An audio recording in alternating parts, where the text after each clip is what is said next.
تو بیٹا تشبیہ کے حوالے سے اس کی تعریف، وہ کس زبان کا لفظ ہے اور اس کے معنی کیا ہیں، وہ ہم پڑھ چکے ہیں۔ اس کے بعد تشبیہ اور تشابہ میں فرق بھی ہم نے دیکھ لیا۔ اب آتے ہیں ارکان تشبیہ کی طرف۔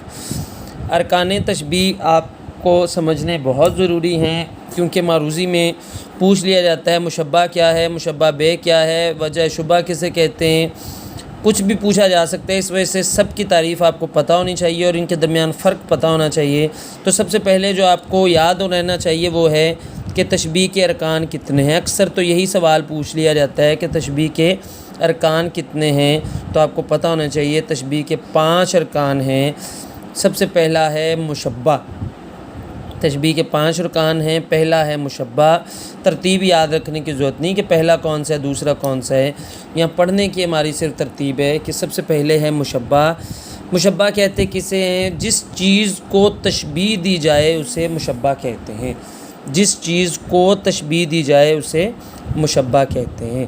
اچھا جی، ہم اسی جملے سے مثال جو ہے وہ لینے کی کوشش کریں گے، اس سے مشبہ تلاش کرنے کی کوشش کریں گے۔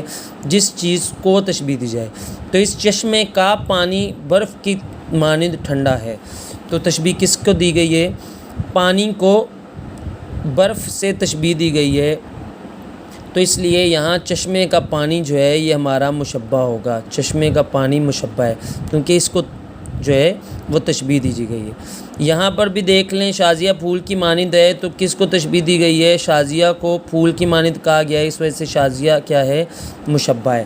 یہ آپ کی پہچان ہے، اور اسی طرح آپ کو کرنے کے لیے کہا بھی جا سکتا ہے ایک جملہ دے کر کہ اس میں سے مشبہ تلاش کریں یا مشبہ بہ تلاش کریں۔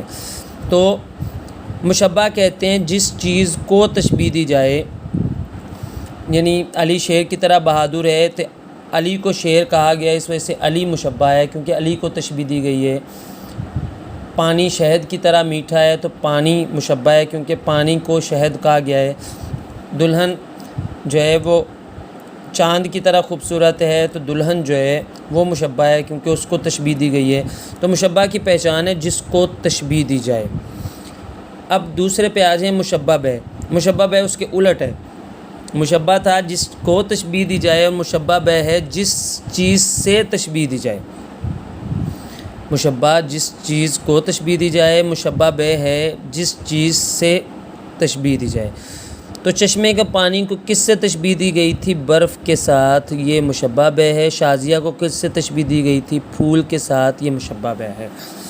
تو جس چیز کو تشبیہ دی جاتی ہے وہ مشبہ، اور جس چیز سے کو اور سے کا فرق ہے، یہ آپ کو یاد رکھنا ہے، ورنہ آپ کنفیوز ہو جائیں گے اور اپنا سوال جو ہے وہ وہاں پر اس کا جواب غلط دے آئیں گے۔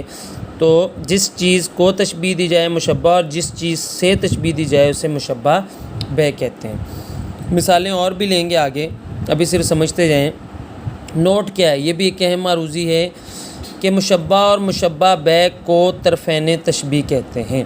تو آپ کو معروضی پوچھی جاتی ہے کہ طرفین تشبیہ کہتے ہیں، نیچے آپشن میں ہوتا ہے مشبہ اور مشبہ بہ، یا آپ کو یوں بھی پوچھا جا سکتا ہے کہ مشبہ اور مشبہ بہ کیا کہلاتے ہیں۔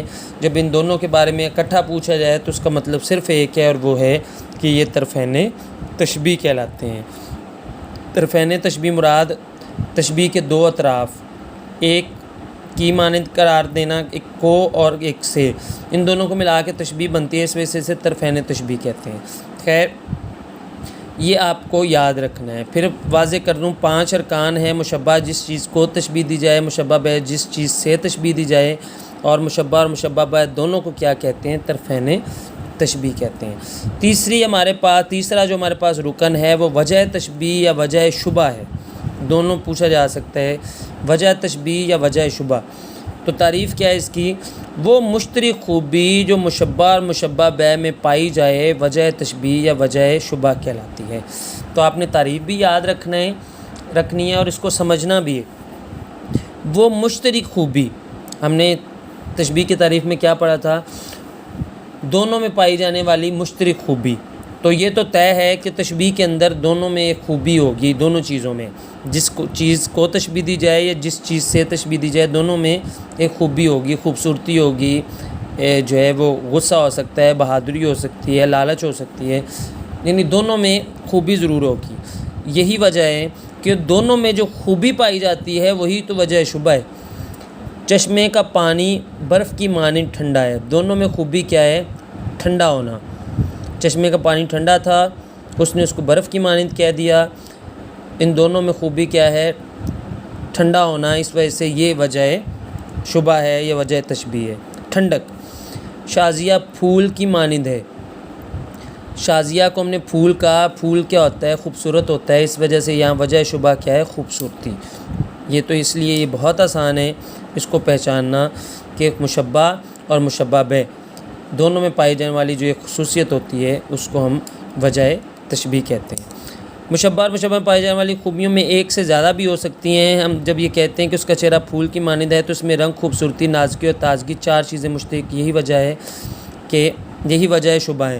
تو نوٹ یہ کہ مشبہ اور مشبہ بہ میں پائی جانے والی خوبیاں ایک سے زیادہ بھی ہو سکتی ہیں، 2 بھی ہو سکتی ہیں، 3 بھی ہو سکتی ہیں، لازمی نہیں کہ ایک ہی ہو۔ تو خیر آگے بڑھتے ہیں۔